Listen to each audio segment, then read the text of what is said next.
साक्षात्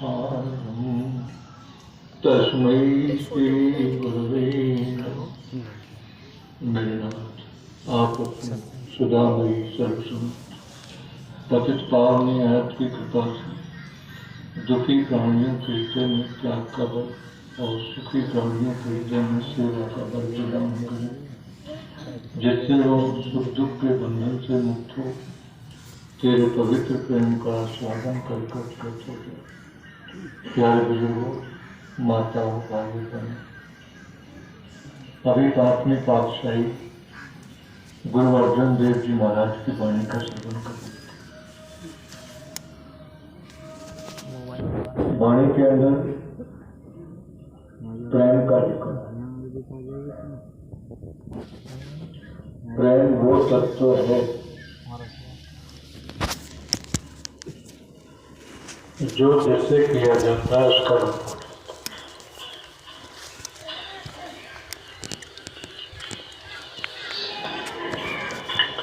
है। ऐसी प्रीति उस प्रीतम के साथ हो जाए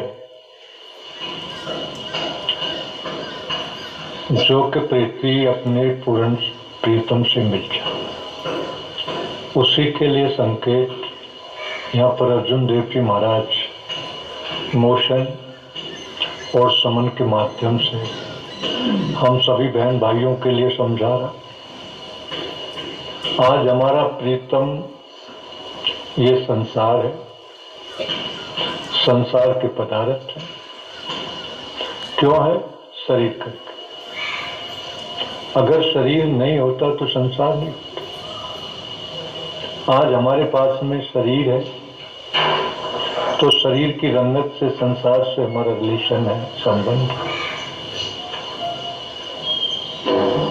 संसार क्या है? शरीर की तत्व जिससे बने हैं उसका भंडार। शरीर की पूर्ति, जरूरत जो है उनकी पूर्ति करता है संसार। लेकिन इस शरीर के अंदर कुछ और, वो क्या है? वो नासमझ जीव है जो यहाँ शरीर करके शरीर बना देते। उसको होश नहीं, बेहोश हो जाता। क्योंकि संसार से लिखा और संसार का शरीर का एक नाता है, इसको वो समझता नहीं।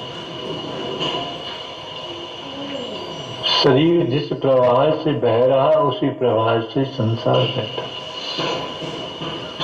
इसकी समझ अधूरी होने के नाते ये संसार के पदार्थों में उलझ जाता है और शरीर निर्वाह के साथ अपना जीवन बिता देता है। और जीवन की बीतने पे अंदर जो मन होता है वो व्यथित होता है, उसको सुख नहीं मिलता। आत्मा की तो बात छोड़। इसलिए ऐसे महापुरुष जिनको हम गुरु कहते हैं, समझदार कहते हैं, उनकी समझ अगर हमें मिले तो कह सकते हैं कि किताबों की समझ उन्हीं की समझ है। लेकिन किताबों में कमी आ सकती, कुछ से कुछ लिखा जा सकता है, कुछ से कुछ समझा जा सकता है, लेकिन गुरु के अंदर पूर्णता होती है, उसके अंदर समझ है, जिस समझ में कोई खोट नहीं आ सकती। गुरु के अंदर कर्म है, वो कर्म करके दिखाता है, देखने की भी जरूरत नहीं, कर्म से ही वो समझा देता। ऐसे की सोबत अगर हमें मिले तो फिर सब कुछ। उसी के लिए संकेत किया था कि शरीर में आत्मा जब आती है, जिसको जीव कहते हैं, वो परम है, लेकिन अपने को जानती नहीं। शरीर हो जाती है और शरीर को भी छोड़ के संसार हो जाता। ये रिलेशन किसने किया? उस ज्ञान स्वरूप आत्मा ने की। पहले मन के ताबे होकर के इंद्रियों की घाट पर आई और शरीर के माध्यम से संसार में बहने लगी। संसार का स्वभाव है परिणामी, बदलाव नित्य प्रति होता रहता है, लेकिन इसकी समझ में नहीं आता। ये क्या करता है, बदलाव से दुखी होता। कोई चीज आए हाथ से चली जाए रो रहा, शरीर में थोड़ा बदलाव आ जाए तो बैठ के झूल रहा। कहते हमें तो आंखों से नहीं दिखता, हमारी तो त्वचा ढीली पड़ गई है, झुर्रियां पड़ गई। ये क्या चीज? यही तो है बेहोशी, यही है मदहोशी, जिसके अंदर हम अपने समय को जाया करते हैं। ऐसे महापुरुष की सोहबत हो, जिसको लाख लाख बधाई दी जाती है, उसका बेड़ा पार। परमात्मा ने ये सृष्टि का जो सबसे पीछे दौर शुरू किया, ये शरीर है जो किसी भाग वाले को मिलता है। उन भाग वालों को जिसने धारण किया इस शरीर को, उनके बड़ भागी वो है जिनको गुरु मिलता है। अन्यथा क्या होता है, और जीवों के मानिंद ये भोगी जीवन व्यतीत करता है। लेकिन जिस इसके पास में जो मन की बाहुलता है और शब्द का ज्ञान, जिसके माध्यम से ये दूसरों को ज्ञानी कर देता है, दूसरों को समझ दे देता है, और उसकी राह को बदल करके उसको अपने राह पर चला देता है, उसको हम गुरु। उसके लिए संकेत यहाँ पर दे रहे 5वीं पातशाही गुरु अर्जुन देव जी महाराज अपने शिष्य के। कहते हैं भाई गुरु तो मिलना शायद आसान हो जाए, लेकिन चेला ढूंढे से भी नहीं मिलता। चेला कहते हैं उस अमली को जो गुरु के वचनों पर अपने को चढ़ा दे, अपनी बलि दे दे, और गुरु पे वो सच्चा होता है, उसको ऐसी बलि चढ़ाता है कि उसको हीरा बना देता है। आज हम क्या बने हुए? आज हम वो बने हुए हैं जिसको देखते हुए भी हमें शर्म आती है। ये शरीर बने हुए हैं, और शरीर काय का है? मल का। मल का बना हुआ शरीर तू मल बन गया, तू तो अमल है। मल का तो तेरे में लेश भी नहीं है, यही ना समझ। इस ना समझी को समझाने के लिए ऐसे गुरु का सानिध्य हमें मिल जाए तो धीरे धीरे हमारी जो बहिर्मुखता है वो सिमटती है। कहाँ सिमटती है? एक बिंदु। अभी संकेत दे रही थी, रावण का जिक्र कर रही थी। रावण के 10 सिर थे। आपने किसी आदमी के 10 सिर देखे? अगर वो एक ही सिर वाला इतना बड़ा दिखाई देता है, अगर 10 सिर हो जाए तो और भी बुरा दिखाई दे। किसी के 5 उंगली से 6ठी उंगली थोड़ी सी आ जाए तो उसको छंगा कहते हैं। कहते हैं भाई इसे कटवा दो, छंगा बुरा खेल है। जहां 5 शोभा देते हैं वहां 6ठा शोभा नहीं। इसी प्रकार से ये गुरु परंपरा हमको बताती है, कहती कुछ है होती कुछ। अभी जो 9-10 सिर रावण का बताया, तो उसने 9 शीश चढ़ाया, 10वें पर भगवान फिर करते। अब ये गाथा हमारे रामायण के अंदर आती है, राम और रावण की कथा सुनाई जाती है। हम सुन भी लेते हैं, समझ भी लेते हैं, बात तो वहीं की वहीं रहती है, क्योंकि 10 सिर हमने किसी के देखे नहीं। जब 10 सिर नहीं देखे हैं तो हम क्या करें? एक सिर वाले। घोड़े का गधे का कभी संग नहीं होता।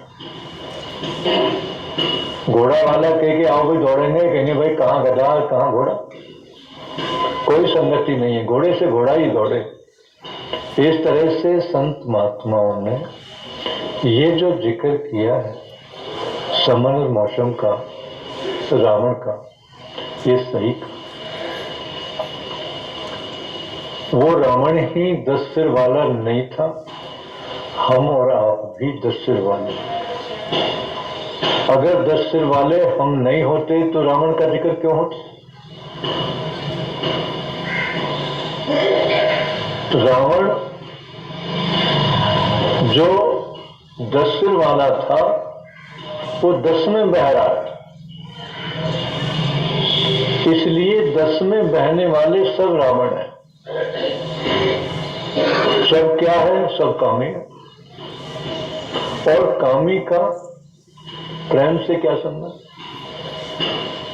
उसका तो संबंध भाव से होता है, चढ़ाव से नहीं होता। कामी भोगी होता है और चढ़ने वाला योगी होता है। इसलिए संकेत ऐसे महापुरुषों की वाणी को सुनकर के समझने में थोड़ी देरी आती है। इसी के लिए तो चर्चा होती है। वाणी को किस तरह से खोला जाता है, इसी तरह से बताया है। अगर हमारी कहानी देखी जाए तो वो समझा रहे हैं गुरु कि जिस प्रकार से रावण ने 9 सिर दिए थे और 10वें पर वो प्रकट हुआ था, इसी प्रकार से तेरे जो 9 मुख हैं, 9 मुख आप जानते हैं सभी के अंदर है, चर्चा के अंदर बताए जाते हैं। और 10वां मुख जो है उसकी तरफ को इशारा किया जाता है। 9 मुखों के अंदर ये जो प्राण धारा है सबको जीवंत रखती है। एक से एक की दौड़ बंधी है। प्राण जब अग्नि में जाता है तो अग्नि को जीवन दे देता है।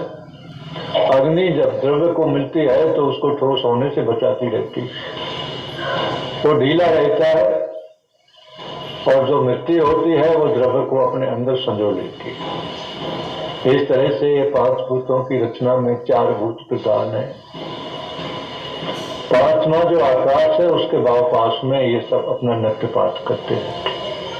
यह भूत नगरी, इस भूत नगरी से जो प्रेम चाहता है पलायनो, इससे हटे, इसको त्याग। अब इस त्याग की जो युक्ति बताता है हमारा गुरु, हम जो त्याग करते हैं बेतुके ढंग का करते हैं, मनमुखी होके करते हैं, फिर वहां के वहीं उलझ जाते हैं।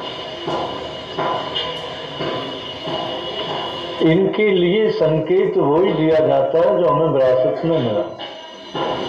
मानव का देह और धर्म यही है कि वो योग करे। अगर कोई कमी रह जाए और भोग की नगरी में चला जाए तो हम भोग करें। जैसे हमारा पथ है कि हम योग के माध्यम से वहां जाएं जहां हमें जाना है। योग क्या करता है? योग का ये तोशा है जिस पर मंजिल पूरी होती है। मिट्टी के अंदर पानी, पानी के अंदर अग्नि, अग्नि के अंदर पवन। ये दोनों की दोस्ती इस प्रकार से होती है, तब हमारा क्या होता है? जीना चढ़ाई होती है, जिससे जीवन मिलता है। इसको योग कहते हैं। तो योग शाश्वत है और भोग भी पीछे नहीं। कब से आ रहा है इसकी कोई म्याद नहीं बता सकते। हमें जरूरत भी नहीं, हमें तो अपने काम से मतलब है। हम उस मरे हुए लुकमान को क्या जाने? हम तो आज का जो हमारे बीमारी का इलाज करते हुए हमारा लुकमान है। इसलिए वर्तमान गुरु की जरूरत है, जिससे हमको समझ मिले। वो समझदार है, उसकी समझ से हमारा काम बने। उनकी समझ क्या है? हम जिस बाट की राही हैं, जिस राह की राही हैं, जिस बाट को बुहार रहे हैं, उसमें आशा की पूर्ति नहीं होती। जिसने इस बाट को बुहारा है वो आशा की पूर्णता ना करके निराश होकर लौटा है। अब जो लौटता है वो हमारा है। मन के ताबे होकर के मन के साथ रहता है। मन जहां से उठता है दूसरे पोखरा पे जाके बैठ जाता है, तीसरे पर बैठ जाता है। ये उसका निकास द्वार। वो भी कब, जब गुरुमति धारण करें। अन्यथा ये काया कितनी माटी की बनी हुई कितनी सुहावनी लगती है, अगर कोई इसके लिए छुरी पहनाने लगी तो हालत बिगड़ती। और यह पतंगी का जिक्र है। ये सब बातें हम अगर सोच समझ के चलें तो हमारी समझ में सहज में आ जाती। ये 9 दर है जो हमारे हैं शरीर निर्वाह के लिए बड़े सुंदर है। आंख नहीं हो तो क्या देखेंगे, हाथ पैर चल नहीं सकते हैं, इसलिए हाथ पैरों को चलाने वाली ये ज्योति स्वरूपी जो दृढ़ शक्ति है हमारा कार्य सिद्ध करती। तो शरीर निर्वाह के बाद जो हम इसमें आए हैं वो जीना तो नहीं चढ़ा, ये तो शरीर में बेगार करी। शरीर के लिए, शरीर तो हमने सब शरीर को छोड़ के जाते हैं। जब ये बात हमारी समझ में आती है तो ध्यान आता है। किसका ध्यान आता है? जो हमें मति देता है, मतिहीनों को मतिवान बनाता है। वो कि इधर मत जाओ, ये क्या है? कूड़ा बटोरना, घोड़े पर मुर्गी की तरह से चुगना, या कोई नहीं बचेगा, सब फंसने। शुभ में भी फंसना है, अशुभ में तो फंसना ही फंसना है, मार खाना है। लेकिन यहां से मुक्त हो जाओ। क्या करो? भक्त हो जाओ। भक्त जो होता है वो त्यागी होता है, सिर्फ एक को चाहता है, अनेकों को छोड़ देता। इसीलिए उन्होंने संकेत दिया, 9 दरवाजे 9वें दर फीके। जिन दरों के अंदर आप आसक्त हो रहे हो, आंखों से देखते हो, कानों से सुनते हो, हाथ पैरों से स्पर्श करते हो, इसी पर अपने जीवन को सुहाग करते। ये बहिर्मुखता है, तुम्हारी अंतर्मुख हो। जो अंतर्मुख सिमटता है वो क्या करता है? वो योग करता है। अन्न की थाली रखी रहती है, कितनी सुहावनी लगती, लेकिन वही जब इस मशीनरी में चली जाती है मुख के माध्यम से तो कैसी लगती? थोड़ी उगाली करके देखिए, कोई मुख में करके खाने में पड़ जाए, शायद दूसरा खाने को तैयार नहीं होगा। इस तरह का अछूतापन हमारे यहाँ मिलता है। अगर वो भीतर ना जाए और मशीन में ना पिलाई हो तो फिर रस कहां से आए? इस तरह से वो चीज एक के बाद में एक आती है तो हमारी समझ में आता है कि ये इस तरीका मारेगी। वो क्या कहते हैं? अंतर्मुख हो। बहिर्मुखता से क्या होगा? शरीर का निर्वाह तो होगा, समाज भी निर्मित हो जाएगा, लेकिन स्वार्थ भाव जाग जाएगा। क्या होगा? लाहौर लाहौर होगा। आपकी तृप्ति होती नहीं, 9 खंड पृथ्वी भी तुमको मिल जाए तो भी सुख शांति नहीं। जिस सुख शांति के लिए तरस रहे हो वो घाट ये नहीं। लेकिन हम सुन भी लेते हैं, समझ भी लेते हैं, लेकिन अमल नहीं करते। क्यों? मोह है। शरीर के नाते ये बेटी मेरी है, बेटा मेरा है, कुटुंब मेरा है, धन दौलत मेरी है। वो कहते हैं हम तेरे में से कोई भी नहीं। कोई किसी का होया आज तक नहीं होया जो होंगे, बस वो समझ ही अपनी है जो गुरु ने दी। अगर उस समझ पे हम चल जाएं, और घाट बदलने में क्या देर लगती। जिन आंखों से ज्योति को बखेरे हो, आंखों पलक झपलो बंद हो गए। 9 द्वारों को बंद होने में देर नहीं लगती। जिस प्रकार से अन्न पानी का मलगोजा बनाकर के मुख के माध्यम से आपने अंदर लिया, उसी प्रकार से ये जल जो खिंचाव के माध्यम से रस में परिणित हुआ है वो अग्नि में चला जाता है। ये होनी द्वार है। करनी द्वार तो वो है जो हाथों से किया जाता है, उसी में तो बंधन है। गुरु कहते हैं कम से कम करो, करो तो दूसरों का हित करो, दूसरे का अहित मत करो। जब हम परहित वाले हो जाते हैं तो दूसरे के सुख में हमको भी सुख मिलता है। और जब दूसरे का सुख छीनते हैं तो वो तो दुखियारा होता ही है, उसके किलसने से हम भी सुखी नहीं हो पाते। ये हमारा स्वार्थी जीवन है। इसलिए ऐसे महापुरुष का सानिध्य हमको बताता है कि क्या करो, परमार्थ करो। व्यवहार में सेवा होनी चाहिए और साधना में वो शक्ति है जिससे आपकी जो दुर्बलता है वो शांत हो जाती है। वो साधना करनी चाहिए। यथार्थ भक्ति जो है उसकी भक्ति, जो नहीं है उसकी क्या भक्ति।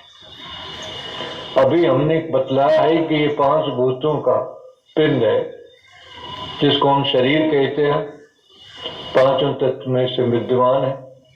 जब ये सब अलग अलग हो जाते हैं तो इस पिंड का पता नहीं चलता। ये सब बिखर जाती है, मिट्टी तो नहीं बनती लेकिन जल करके राख हो जाती है। इसमें जितने भी अवयव हैं सब के सब जल जाते हैं, खाक हो जाते हैं।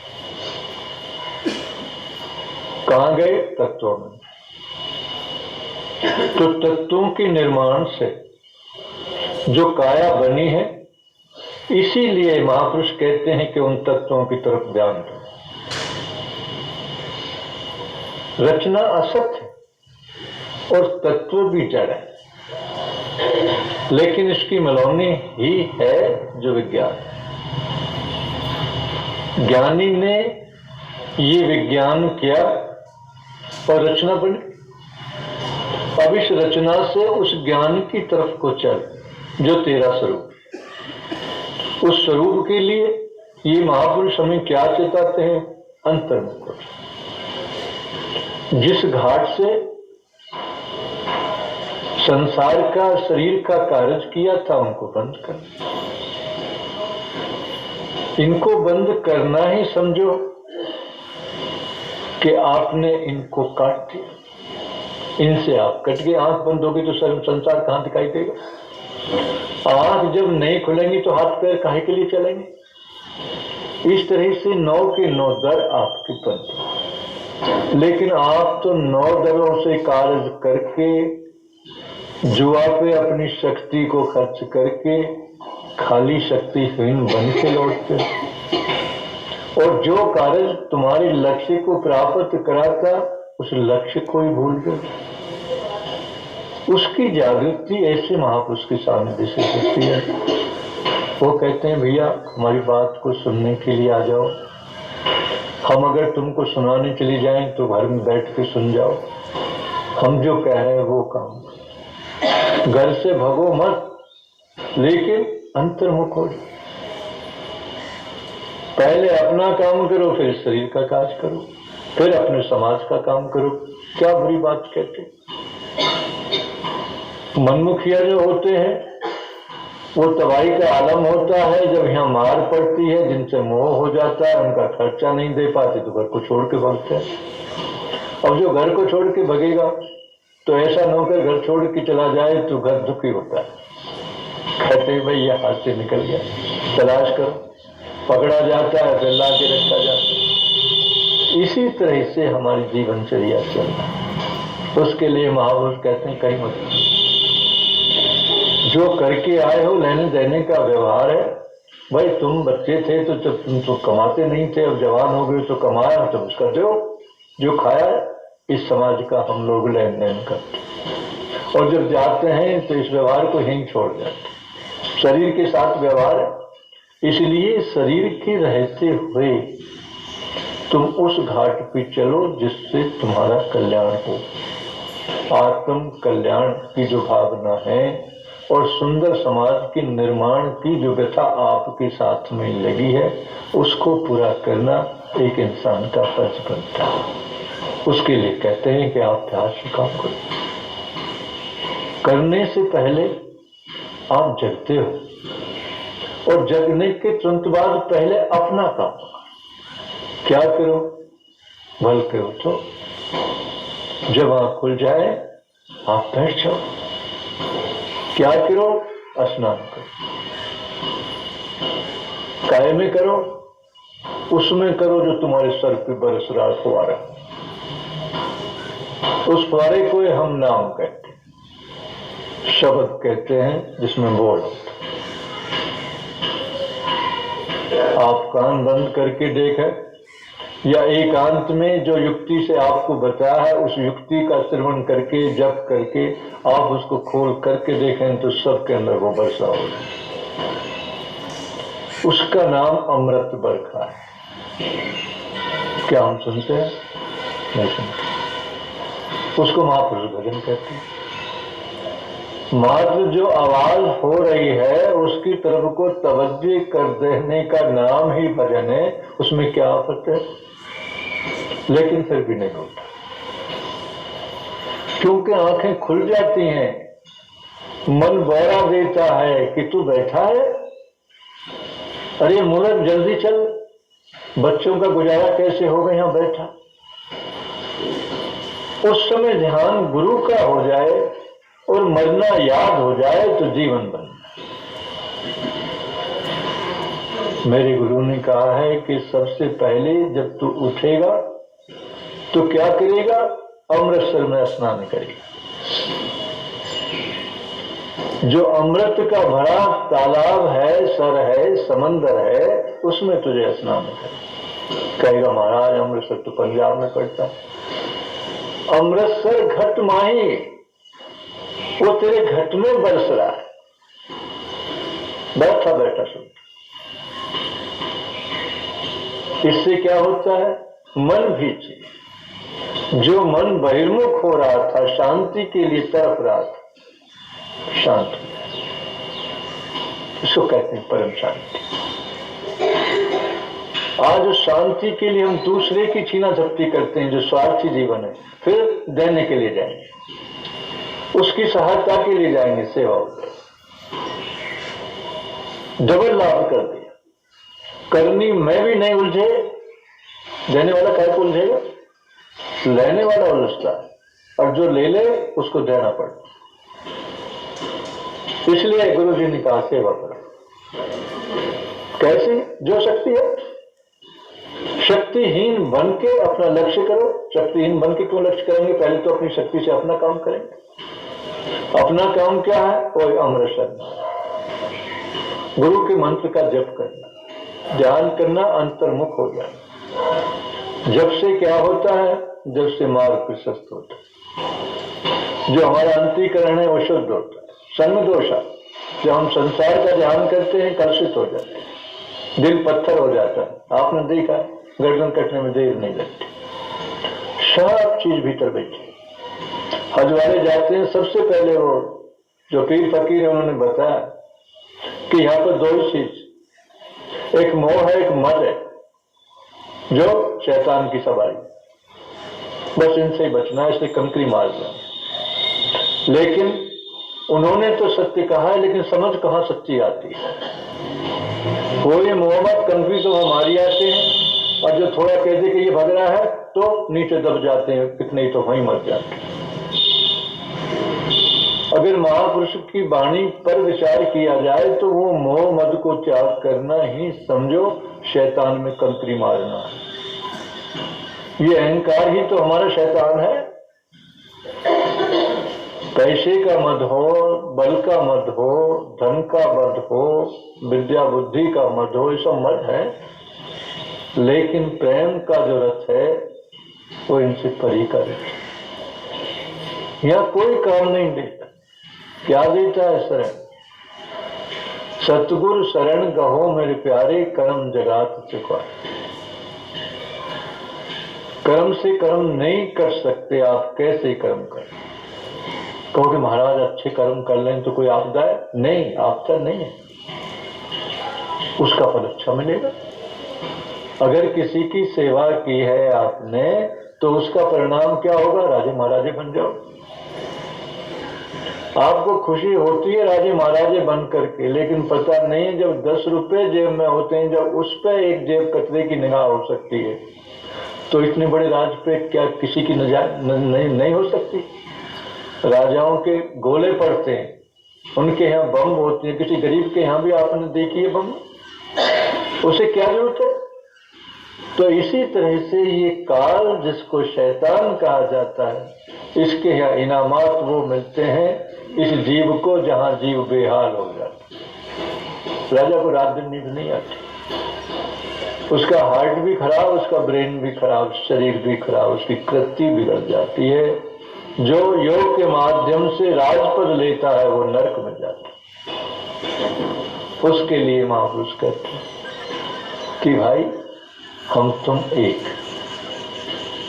कोई फर्क नहीं, बस एक ही पंथ है। तुमने दो पंथ अख्तियार कर रखे हैं, इसलिए दुविधा में तुम्हें न राम मिलता है और न संसार मिलता। दुविधा में दोनों गए, माया मिली न राम। माया ये संसार है और राम वो है जिसकी कल्पना इस मन ने कर रखी। जो मन है अगर उसके ताबे ना हो और गुरुमुख के ताबे हो जाए, गुरुमुखता धारण कर लें, तो मन को भी शांति मिल जाए, आत्मा को भी शांति मिल जाए। क्या है? आत्मा परम है, परम तत्व आत्मा है, इसीलिए उसको परमात्मा कहते हैं। स्वरूप उसका चेतन है जिसका गुण ज्ञान होता है। दूजा जड़ है, पूरा शरीर जड़ है, और वो जो जड़ को देखता है, इसके व्यवहार को समझता है, वो क्या है? उपारक है। वो चेतन है, वो तेरा आपा है। तो उस पर कब ठहर? आप जिस वाहन में बैठ जाओगे उसी के गति से आप जुड़ जाओगे। हवाई जहाज में बैठोगे तो कई हजार किलोमीटर की रफ्तार से उड़ जाओगे। इसी तरह से जो अपनी रफ्तार में जुड़ता है, अपने में स्थिर होता है, वो कभी किसी से दुखी नहीं होता। उसका नाम है प्रेम। किससे प्रेम करो? जहां तिल भर भी अंतर ना हो। आप देखिए, जिस परमात्मा की कल्पना आप कर रहे हैं उसको तो कहते हैं वो तो 7 आसमान के परे है। कितनी दूरी है? अब उससे वहां जुड़ना है तो काय से जुड़ना है? आपके पास क्या साधन? ये महापुरुष कहते हैं ऐसी कल्पना मत करो। जिस भगवान की तुम खोज कर रहे हो वो भगवान इस रचना में ही बैठा है जिसमें तुम बैठे। ख्याल समझ में आता है? 9 द्वारे में बैठ करके इस शरीर का जो रचना बनी है, मां के पेट में बनी है, इसका कार्य करो। चेत संसार है,